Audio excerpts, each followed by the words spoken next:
Julia Westfall, and I'm the owner of Hera Hub DC. And we've been open. We're a female-focused co-working space in Friendship Heights, and also a collaborative work community that supports the women in our community and other women in the DMV. And Kathy has actually been an artist in our space, and I don't know if you remember this, but her first show was in October 2016. So since we opened 5 years ago, we've had 22 different artists come and showcase their work. They're all women artists. Unfortunately, we haven't had sculpture and things like that, but it's paintings because we don't want, when people are coming into the space to damage anything. But it's been a really great thing for me to be able to take the walls that we have in our space and allow to share and showcase the fabulous art that women are doing. Most of our artists, almost all of our artists have been local. We did have one artist that came from Seoul, South Korea. And she, through a connection with another local artist, which is really great to have that connection. But we are so excited. And Kathy, as I mentioned, we opened in May of 2015, and she started displaying her work at Hera Hub in October of 2016. And she's actually been in like an artist in residence in one of our conference rooms since that time, because her work is just so, as you know, is just so beautiful and calming and serene, and but then sometimes really energetic with her bright colors. So we've just really loved having her work in our space, and I'm just thrilled to be able to have Kathy talk about her work. And I know all of you know her well, but sometimes even what I've found when I've done these sessions is that even family members or other people don't really, haven't really been able to hear about a lot of the inspiration that goes into someone's art. And then the thing that we're doing today is, because it's Giving Tuesday, we really wanted to give Kathy an opportunity to share why she has supported SOME, which is an organization in DC called that's So Others Might Eat. And they, for over 50 years, I believe, Kathy, have been really supporting the homeless and really trying to help do away with poverty, homelessness, and food insecurity in the district, which is especially a lot more challenging now. So when I was thinking about Giving Tuesday, I thought, Kathy is really the perfect example of someone who lives their everyday life giving to a community that can really use the beautiful work. And so I want her to talk about how she got started with that and why she continues to do it. Because I know that when she'll call me up and go, hey, can I come pick up some paintings and bring some more? Because I want to send some over to SOME. So, and that is always really,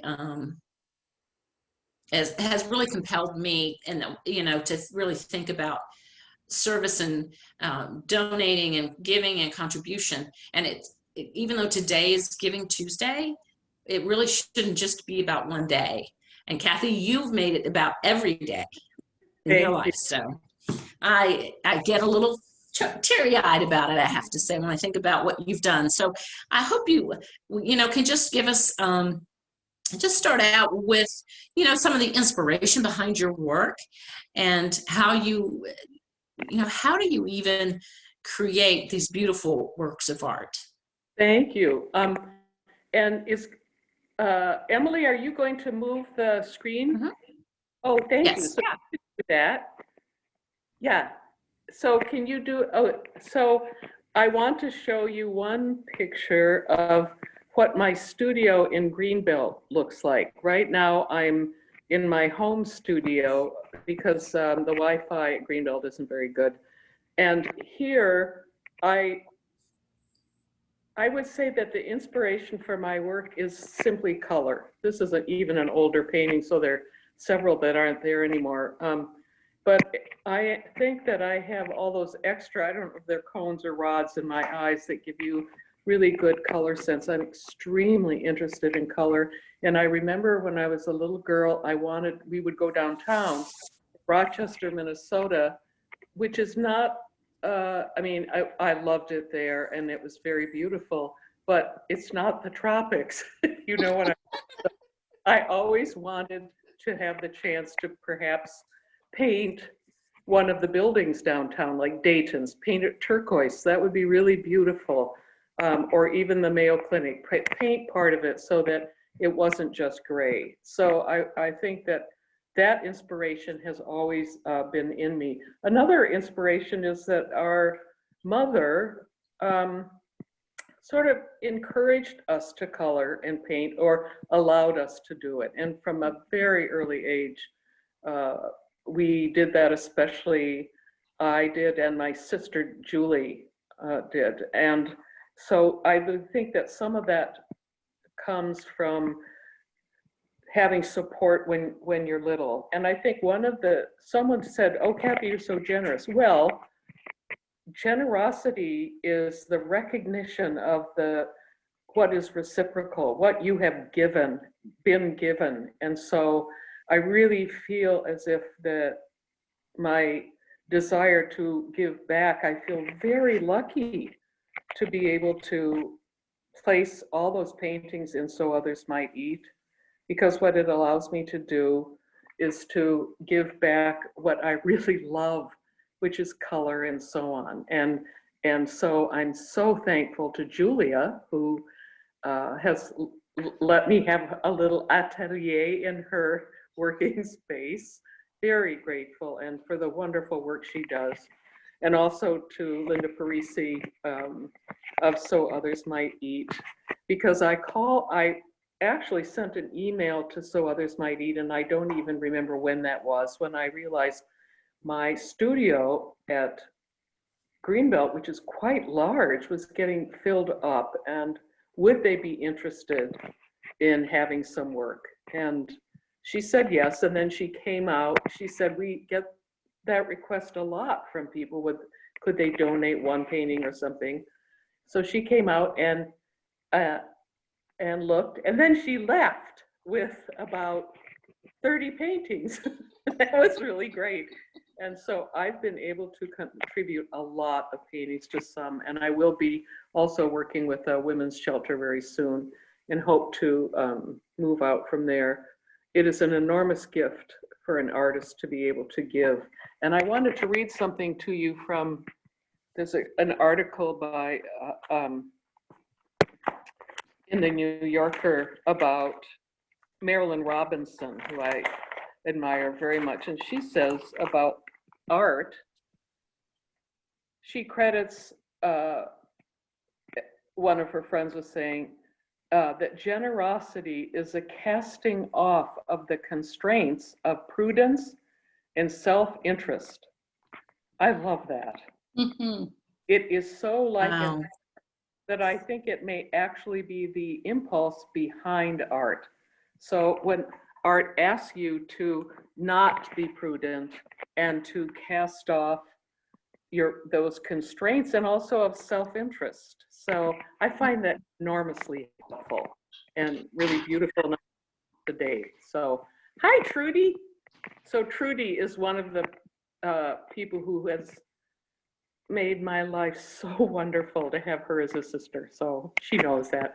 And Ann Reed, who is on the call, I think Marielle and other people who may have joined. I don't know who's everyone who's here. The other thing is, as I sent notices out about this, clearly I have been given great friends, and I'm so thankful for that. It's amazing, my wonderful family and these great friends, and my husband, and just it all comes together with the painting. The other thing I wanted to make sure that I talked about is, in the process, people say, well, how do you think about it ahead of time? And I don't. I look at a piece of canvas. Here's one that I'm working. Oh, you can't see this now. Never mind. On the floor, I have a big painting on the floor right now, and I put down the colors, and it will tell me what to do. What do the colors want? The other part of the process that I have is to do a lot of experimentation using things, and also being aware of being a woman artist. I think that is very important. I think that women, I'm not trying to say men are bad or anything like that. I'm saying that women have to struggle in art because as people have known historically, they have not been let into the artistic world very easily. And I feel so strongly that all young women, I'm old enough now, I'm in my 70s, so I have this kind of freedom that I just can put aside. Prudence would be the big one, I think. And that women need supports wherever they can get it, from their friends, from therapy, whatever it is. And this is very important to me. So that's one reason I'm so grateful for having my two sisters. Oh my gosh, because we can talk about these things. Okay, and by the way, thank you, Emily, for doing all these art things. Can we move to another painting? These are, I think this painting may be one that's sold, I can't remember. Sometimes my paintings are very abstract, but more and more as I get older, the paintings become like a picture, like this might be a place. It is not a place that I remember. It is a place that arises out of my having looked at horizons all my life, particularly living in or near a prairie. So that's one. And Emily, do you mind moving to the other one? And this was just I love this one because it's so bright. It's a picture that I did when I was messing around with rollers. And I like it a lot because it looks like an undistinguishable Andy Warhol. So I'm really happy with this one. It's a pretty big painting. What is it, 30 by 48? It might be 36 by 48. And then the next one is another ribbon painting is what I'm calling these. And these have been all painted with acrylic. Okay, can you do another one? Thank you. Yeah, this is, I've been doing a lot of these lately too. They're very calm, and they've been particularly helpful to me to do. Most of these are from this year, during a time, I think, of great upheaval. It's so great we don't even know it, kind of. So what's the next one? Oh, this is hard to see. This is a narrow painting. This is a 36 by 12 inch. So what we're supposed basically is how much it costs, but it is a favorite painting. Can you see it? No. Okay, and it's to the left. All it is this. It is the painting that's on the end. So it's a tall painting, and we'll just skip right over it. It's a 12 by 36 painting. They will be able to see it in the recording. Oh, okay, great. Yeah, yes, they should be able to see it in the recording. Oh, and then this is an oil painting, and then maybe another couple, and then if you all have questions. What is, yeah, oh, I love this one. When I was in Togo in the Peace Corps, I was very interested in going down to the Bay of Benin and swimming. And this is right outside of Lomé, the capital. And I just remembered it as this turbulent water. And I now know that it was quite dangerous to swim in, but I was a really strong swimmer then, and it was so wonderful to be down there in the heat. So that's a picture of that. It's a 36 by 36 painting. And, oh, this one I love, Sangha. This is about another walking into a valley in Mali in West Africa. And that is in the office at Hera Hub. Do we have another one? I forgot. Actually, Kathy, I want to jump in real quick.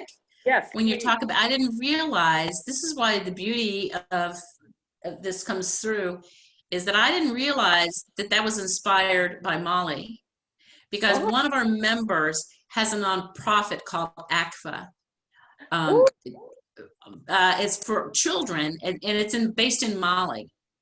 Oh. And she's been supporting, she's on the board and everything. And so that, I will let her know that this is beautiful. And it's her nonprofit is a Child for All. And so they support people, and it's just it's a great nonprofit. So I just had to interject because that's beautiful. I'll have to let Lisa know. She's a fellow member. I would love to talk to her too, because I loved Mali, and we went to places that were astonishing, up to Mopti and Timbuktu and all kinds of, places that seem so-called, they open your eyes. And that's the other thing about art, I think, for my art, is the openness I feel about the world, and it allows me, I think, to try things and to have a process that sort of works pretty well. But thank you for telling me that. I would love. I mean, and they're building schools, and they're building a school and all of this other kind of stuff there for children. So I will connect you. Yeah, very good, very good. Yeah. And then I don't know. Yeah, this one is I have at home here. This one is another one. It doesn't photograph very well. It is very beautiful, I have to say, because it is so calm. And there's a lot more going on. I'm looking at it even as we're talking, just across the wall. It's very calm. So is that the last one, Emily? Oh no, and this one is Bombay Hook. I love this one too because it's yellow. And yellow is a hard color to use because it is near the hunger part of our brain, and so our brains, and so I have to be careful in the use of it to modulate it somewhat, because it's uncomfortable for some people. And it is yeah. And then this one, I really love this one. There's a lot. It's almost like there's a lot more going on here than you would think. It's a big painting, and it's again very soothing, but something else is going on. Right. I think that's the last. Is that the last one, Emily? Yep, that's the last one. Thank you, Emily. Yeah, of course. Yeah. So if anyone has a question, please let me know. Otherwise, I'll read you a couple of other things that I got together. I also am working on poetry, and I also got an NEA grant for fiction writing, and I'm looking at old fiction to see if I want to revise any of it. And so far, I don't. So when I got that grant, and it was a nice big grant that let me take some time off from work. It was now 20 years ago. I feel that it was a time when my art really came to the fore, because I had the freedom to do what I wanted, and I just spent a lot of that time painting.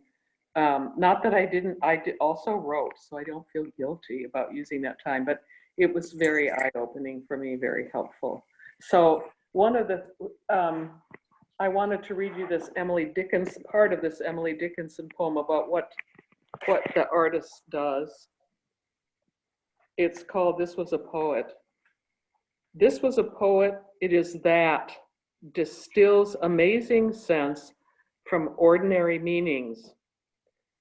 I think the idea of the world we live in manifesting itself through art, people's art, people sending it kind of through their souls, is what is so amazing about, and that not only for the viewer, but also for the artist to paint something, like I'm looking at some of the paintings in my studio right now at home, and just thinking, gosh, these are really beautiful. How did I come up with that?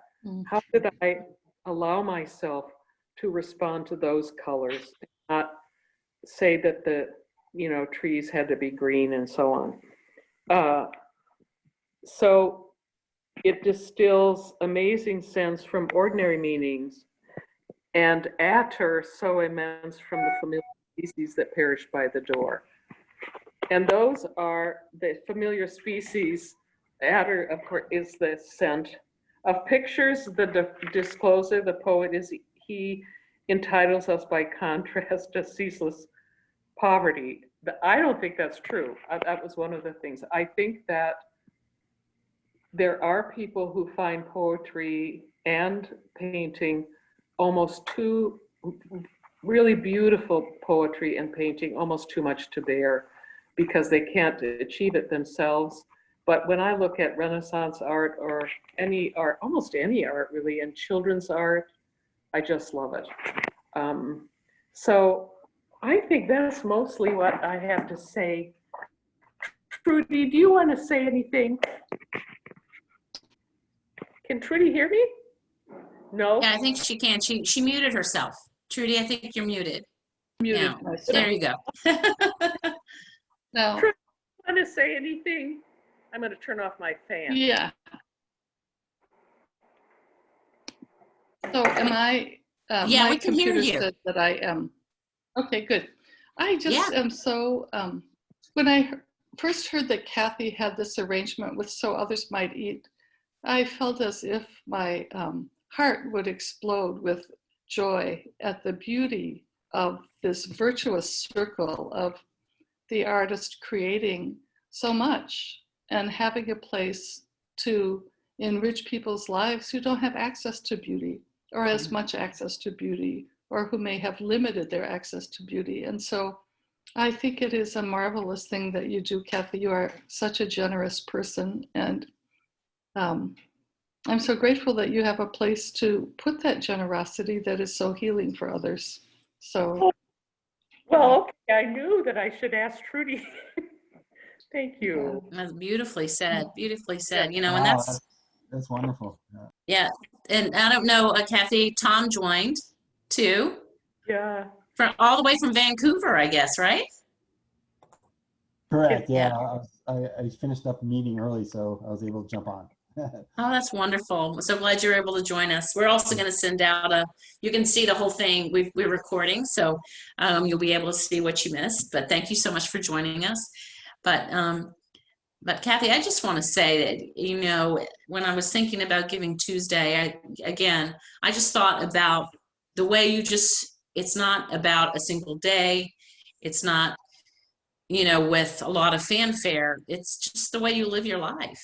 And so I'm just hoping that people will be inspired to share a gift with some in her honor, because it's really so important right now that we, and Emily, if you could share the link again in the chat, that we, you know, make a difference.